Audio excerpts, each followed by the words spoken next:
the way its form sort of wends itself around the voiceover and how that was constructed. Did you have the idea initially before you started shooting material, or did you start shooting first? Yeah, I had an idea. I had the story, but I hadn't actually written it down. So it's very different from other films that I've made. And so what I thought is I'd shoot the material and incorporate my responses to it. So that was the last thing I did, was write the narration and record it. Yeah. Did you know that it was going to be framed around that particular person? Yes, very much. Yeah. I knew the characters. I didn't have the home movie footage, so I was... That's real home movie footage? That's of the actress, yeah. I asked her just by chance, not thinking that she had anything, do you have any home movies? And I assumed that if she did, she's younger than me, that they'd be on video. Yeah, of course. And she said, yes, we do, and they're on Super 8. And I was so happy when I found that out. I said, can I look at them, and I ended up there. There was quite a bit, 2 hours worth, so I got to know all her family, all her aunts and stuff, and uncles. And then I selected these tiny bits. I was very happy when I saw her on the swing, and when on the trampoline. It was just gold for me. And yeah, absolutely. And her walking up to the camera, poking her tongue out, used that twice. And yeah, you begin to incorporate that into the story and into the narration. I remember when I was at high school in fourth form, or year 10 as it's called now. I was in the photography class, and we did an exercise where we went on an excursion, took a number of photos with a prop. It was like a vacuum cleaner. Mm-hmm. And then we had to go back and arrange the photos in an order and create a narrative. And I remember, the teacher said that mine was particularly good. It felt right, So I thought I can do that kind of stuff. I can arrange material and work a story around it. So that was the last thing I did. Yeah. And that process of association, how much of that was led by, I guess maybe not so much any narrative information from the actress, but from your connection with her and discussions and things like that? Or was it much more figural? No, it was not. She did not contribute any to the narrative or the character at all. No, that was all worked out beforehand. Yeah, right. So I remember her coming to my house, and we talked about the character, and I said the character is someone who doesn't enjoy being filmed. She uses her jacket to sort of wrap around her and all that kind of stuff. So, no, she didn't contribute. There was a bit of stuff in the motel that was improvised. I just said, this is how she's feeling. She said, I can get a rag and wet it and that kind of stuff. So she contributed that way. Maybe there are other things I can't remember, but the story was mine. Yeah. And in terms of the language of, I guess, you're coming into it as a filmmaker with a certain particular kind of level of formal control, I suppose. But how did you enter that kind of arrangement whilst keeping the form of the film a little bit loose? There's shots that are, framed in such a way as to sort of catch her on the corner. There are moments that are kind of like, that feel like the camera is starting to turn on and stuff like that. Was that all designed, I suppose? Yeah. Regolith means, I was explaining this to someone today. It's from ancient Greek. It's a geological term. Rego is like a blanket, and lith is, of course, a stone or rock. So it's like a blanket over the bedrock. So what it is, it's everything on the surface of the Earth or any planet or the Moon that's not rock. So any sort of gravel, soil, sand, broken rock, so any unconsolidated material. And that's how I approach the film. It's fragments of someone's life, shot seemingly on an offhand sort of manner. So that was the feel of it, just capturing little fragments of something larger, and so that we should get a sense that there's more to it than that. I remember when Jake Wilson asked me a question about should we believe the narrator, the brother, I said, well, I thought he was sincere, genuine, but he doesn't know the full story. And if you were to ask Elsa, the sister, she may have a radically different idea, tell her a totally different story about herself, which she doesn't know necessarily. So, as you see, it looks like a projector screen surrounded by black, and that's like an aperture, isn't it? It's like looking through a tunnel, as every camera is. So, of course, when you do that, you miss out on the bigger picture. So there's a symbolic reason for that, as well as seeming like a projected image off a wall. Yeah. There's a highly there's a very strong sense of the film as something that is telescoped almost from a very particular point of view, which very much gives a sense, I think, of the gap between the brother and sister. For me, that's the theme. Yeah. How little we can know another person, how much they remain a mystery. Even someone close to us, like a sibling, they're always going to remain a bit of a mystery, almost like a stranger. And for me, that's the theme of the film.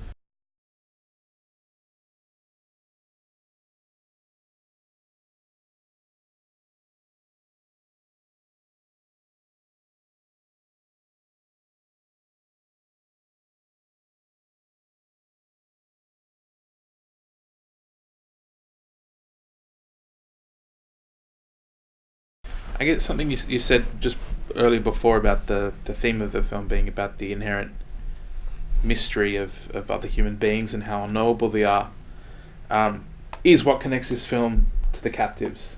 Oh, really? And I think that's the thing, because formally they're quite radically different films, but I feel like that is a kind of an interesting point of intersection, I guess, between them, or that which we desire of other people being either attainable or unattainable, or my thoughts about who I am as a person and how I connect with you, and this idea of something that is shared, that might be a commons thing, but might also be something that we both have completely different ideas about, which is I guess what's particularly interesting in talking about The Captives as a film, really about the artistic process and the difficulty of getting people on board with that artistic process, and the difficulty of explaining that artistic process to other people.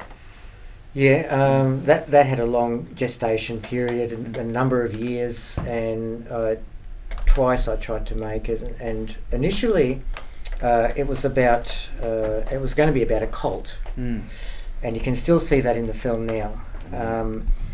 And that was in the late 90s, when there was a lot of news stories about cults, because leading up to the new millennium. And so I was fascinated by that, how they can believe, these strange things, not so different from any religion or anything like that, and then what happened? Then I was going to join a cult, and then I thought... As research, or just as something to do? As research. Oh, right. As you do. As you do. No, but then I thought... Which cult? Oh, well, there's many to choose from. I don't know. But then I thought... They're all Facebook groups now, by the way, so they're easily findable. Well, I'm not into that, but yeah. So, but then I thought, okay, I think I can pull it off. I think I can, get in, but to sustain it. And also... there's obviously there can be repercussions when you try to leave, but also I'd be fooling these people, and there's like ethical things to do with that, and I thought I don't think I want to get involved in that. I mean, it could go anywhere. You could still be part of them. No way.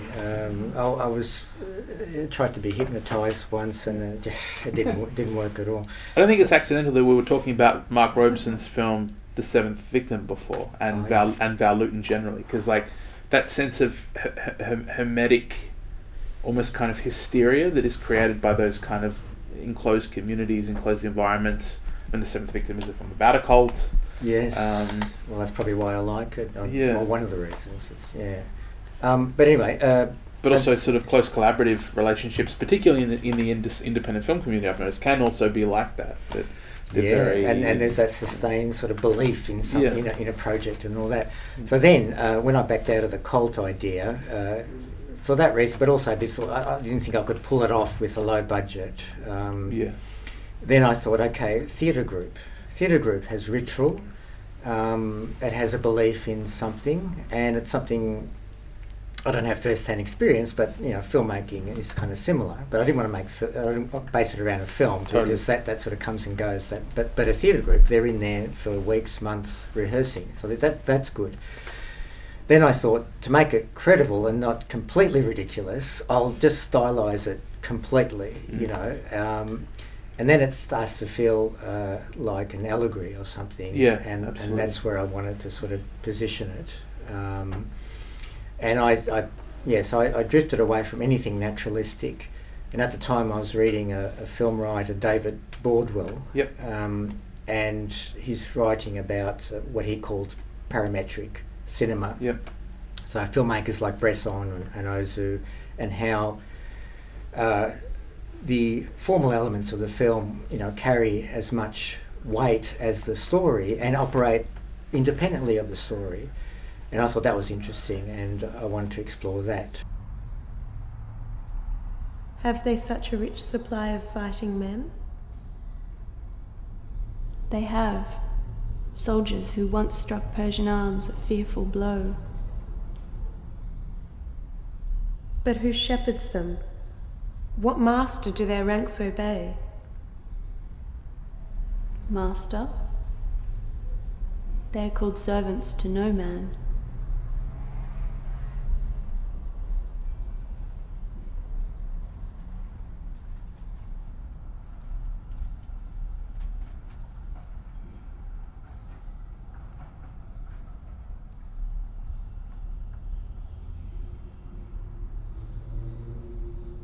Better. Still needs work. And what was it like, in particular, working with performers in that space? Like, did any of them come from, I guess, kind of experimental theatre, or was it all they were very kind of like... Well, they're all big actors, What do you mean big? As in, like, their performance style is quite large, and the process was like... I don't know what they did before that. I guess they do whatever, They were very young, and they were all at uni, almost all. So I made it during the 2 weeks of the break. Yeah, great. I was going to say, what did you ask me? What it was? Were you pulling them down, I suppose? Yeah, well, I certainly wasn't encouraging. Show me more. I wasn't doing that. One critic said, they say things, but they could be saying anything. Like there's no expression there, and I sort of responded, well, there is maybe with some of the actors, but it varies. But there is, they are performing. It's just minimal. I found them, after the years of trying to get it off the ground, once we were shooting, it was very easy working with them. They were very nice to work with and easy to work with. I remember once, that's right, I had to get permission to film at Melbourne University, and Melbourne University, I said, oh, well, you need permission from the top guy there. Melbourne Uni on near Carlton? Yes. Yeah. And suddenly I got this phone call when we were shooting, and it was in that hall, and I had to try and put my case that and she said, well, you need to sign these forms. You have to come in now. I thought, oh, okay, well, we're shooting right now. I said, we're all students. I mean, I was 38 or something. We're all students here, and from. And the actors called out, wherever they were. Deakin, 2 were from Deakin, and Victoria University. And I was saying on the phone, well, they're from Deakin and Victoria University. They're all students. It's a student project. And he said, well, okay, you need to come in and do these forms. So they were all, students, obviously involved in drama, most of them, but some of them, almost no experience. So, yeah. I said at the time to my photographer, Richard, I'd work with two of them again in another film, and that was the one who played Lucy, Lisa, is it? Is it? Yeah, and Paul, Adam. Yeah, I'd work with those two again. It just so happens that they were sort of very thin, and that sort of helped with their characters, In the sense of their... Well, the projects are draining them, Yeah, exactly. Yeah. Carl says, you don't look the same, you look sickly, and she was just very... You could pick her up with one hand. She was very light. Yeah. So that sort of helped. Yeah. Look at Lucy, Paul. See how unwell she is. I'm fine, Carl. She's fine, Carl.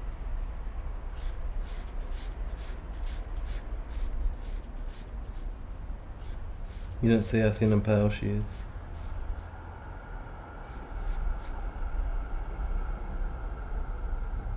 No.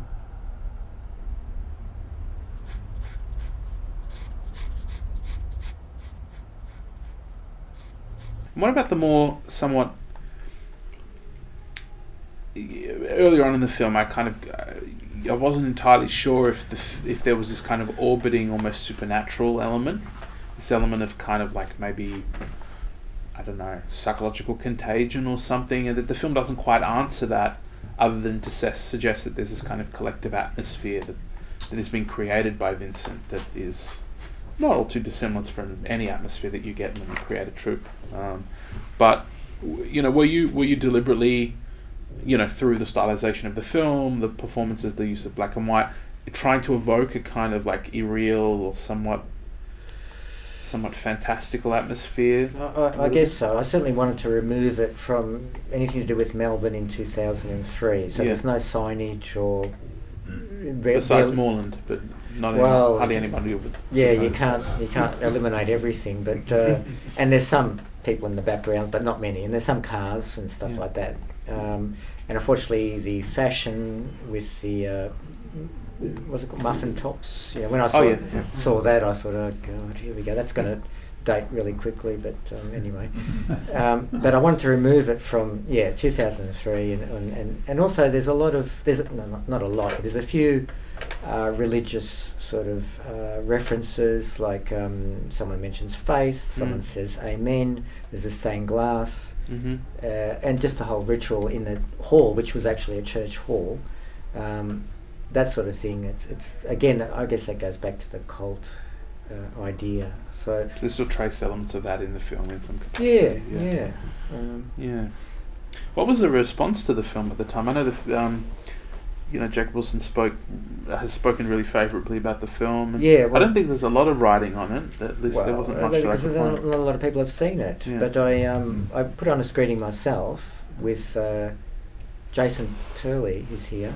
Yeah. And we got Jake to look at the films, and he said, I love the captives, And I said, oh, thanks, Jake, you really make my day. So he was going to write something. Well, he did write something, and it was going to be in the Age, but it didn't make it. But other than that, well, I don't know. I mean, you show it to people, and I just. I'm not sure. And you prefer this this more intimate way of showing your films, where you almost bring together a group of friends? I have no choice. Where do you want me to show it? At the IMAX? Or? Indeed.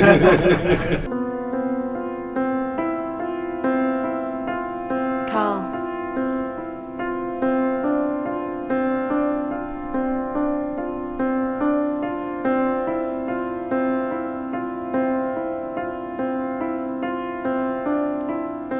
I know you have mixed feelings. I know part of you wants to protect the group, keep it alive.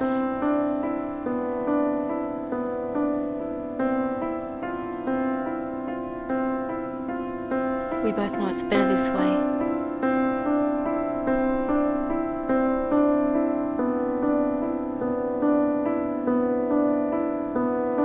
I've got to ask, Mark, there's scarcely a camera move. Yeah, indeed. Yeah, that's right. Now, is it intentional? Or was it just the what are we going to call it? Like Limitations. The pragmatics. Yeah, the pragmatics. Of shooting. Oh no, that was the aesthetic from the beginning. It was a deliberate aesthetic. Oh yeah, I've done that a few times. Yeah. There were quite a few occasions where I felt that I wanted the camera to move with me. Right. And any time that you're covering a dialogue between two characters, but you're alternating between close-up on one and close-up on the other and back again, what I'm feeling is that the camera, the director, is controlling me. He's not, he stroke she, is not allowing me to lend the characters my feelings because I'm being continually rearranged. My point of view of looking at them and studying them is being controlled by someone else, the director.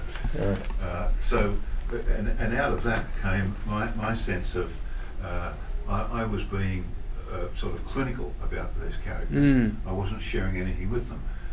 And I use the expression, I may have used, perhaps other people here are familiar with this, I've talked about, I've borrowed these terms from painting, from expressionism and impressionism, and applied them to narrative cinema. And in the case of expression, this applies in theatre as well, in the case of expressionism, emotion and whatever moral conflict or ethical conflict may be there with emotion, they're generated by the performances. And the emotional trajectory of the experience, of the viewing experience, is from the screen to the audience. But there can be possibilities, and you mentioned the zoo and the meditational shots and so forth. It is possible to set up a situation where the audience lend their emotions to the character. And so then the flow, the emotional trajectory, is from the seats to the screen. And so that's where I a few times felt like I wanted to stay with your characters, but no, you cut around too quickly for me. Too quickly. What if they were two shots? Well, yes, in two shots. That of course, then you would be choosing your time more carefully about when to separate into scenes. I see. Yeah. But that's just my feeling, that I had to make that point, and to ask about was it deliberate, and you have told me now it was deliberate not to use hands, not to use camera moves. So I'm thinking about all that, and then it meant that to me, when this narrative did come to a conclusion, The Captives, that it was not like an ending. That they're going on, you know. I mean, they're going on. Their lives will continue, and to me, that's a rare experience when watching a dramatic film, for that to happen. And I mean, it's a beauty, and it happened here. I wanted to know more about them, and I wanted so that they weren't merely the demonstrations of ethical and cultural struggles. They were individuals, and I was wanting to lend them more of myself than you allowed me to. I love the way when they walked out of shot, you could still hear them in voiceover. Yeah. And there was this other life outside of the frame, and just the way the shots would linger on a scene. Yeah. Even though it was quite strange, like it wasn't just cut from one shot, reverse shot. What would normally be a shot, reverse shot, was sort of stretched out. Yeah, indeed. There was just really long gaps. Then you hear these footsteps on the soundtrack. So there's this whole kind of bigger world outside of the frame, sort of coming into the frame, if you like. And there were a few where you saw the space first, and then the person sang it. Yeah. And again, I think they're fine, because if on one hand we've got the rehearsal space, and there are chairs for some people to sit in, there's other spaces, but when those characters have left there and they're still in the midst of worry, and they board the public transport, and now they're travelling, or the world is there on the other side of that window. So they are engaged again in the same kind of a personal connection, and now it's the issues, the matters of the world. But the world is just this experience whizzing past on the other side of the window. That's just, to me, again, that works so well. The emptiness of a rehearsal space, and then this other kind of emptiness. A busy world out there is also an emotional emptiness for the characters. Just Ivan, yeah, just to continue from John, the meditation I picked up. Well, it just reminded me of the Zen mind, the beginner's mind. You know, I felt it's almost like a Zen experience watching this film. You can't intellectualize about it. It's without interference from the outside world. You know, it's here and now. And I'm into that, the here and now. I'm not interested in what happens outside of this world. So you managed to handle that very well. And I don't think you can really intellectualize about it anymore. It's a personal experience that you have with the film, and you make your own mind and your own, quoting John's favorite saying, like to communicate with the screen. You know, I could communicate with them. And what probably wasn't there, I could imagine it, but then I can go back to the purity of it all, that it's not important. What's important is the here and now. I thought that the life of characters actually continues in the play, because the choice of play is one of the most interesting things to me. It's a play about losers, about learning how to lose. It's the first play about losers, and people who are involved in cultural production and distribution are prime losers in this world, really. It's not a nice place for those people. And it was really interesting to me how viewing a play for the first time in human history in 2,500 years actually turns around the story about winners and losers and says, okay, let's see what happened to those people. Suddenly turns the tables on people who are producing something valuable.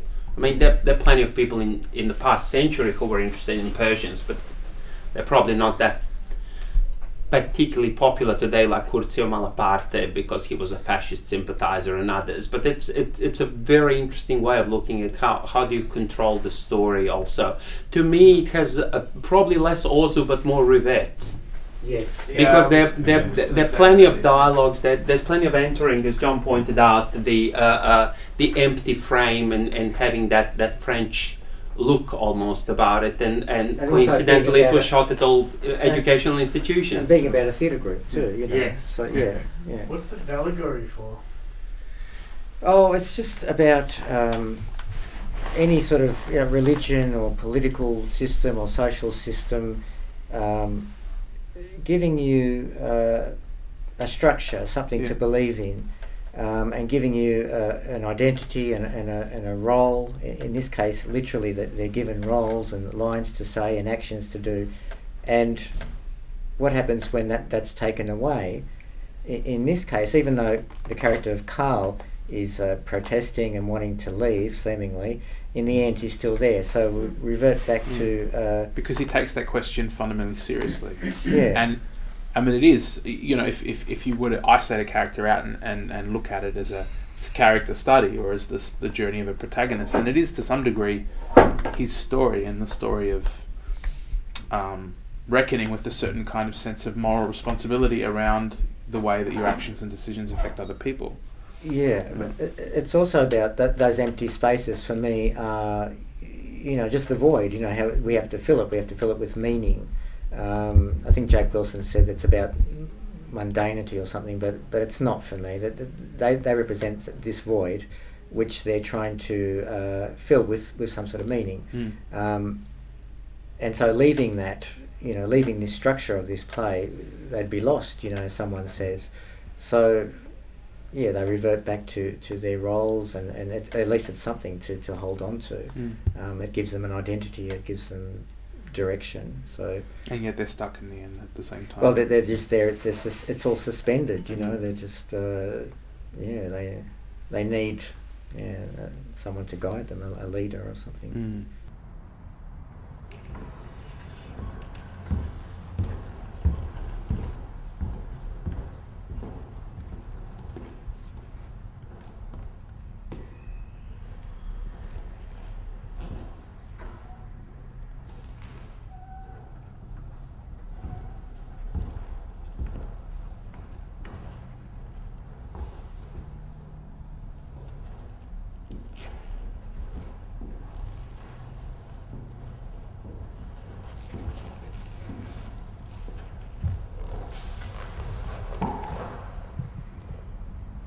ready.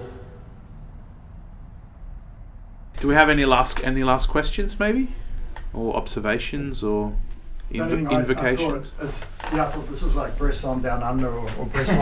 Bresson with Sunshine is what I was thinking, and that's both in the performance and the off-screen world he did with the sound. Yeah, which well, I really Bresson like. has a lot going on with his sound, so I was inspired by that as well. You know, giving the sound as much almost importance as the pictures. Yeah. All right. Well, thank you everybody for sticking around for the Q&A. Was there another question up the back, or am I just seeing something? Can I just say something? Yeah. I just want to thank Chris and Bill for organising this event, because it's very hard to get self-funded films screened anywhere, and particularly longer films. They're not, and this is like neither a short nor feature, so you know it sort of fell between the cracks. So I want to thank you for doing all the work and all the publicity for it and everything. No worries. No worries, man. Mid-length Thanks, everyone.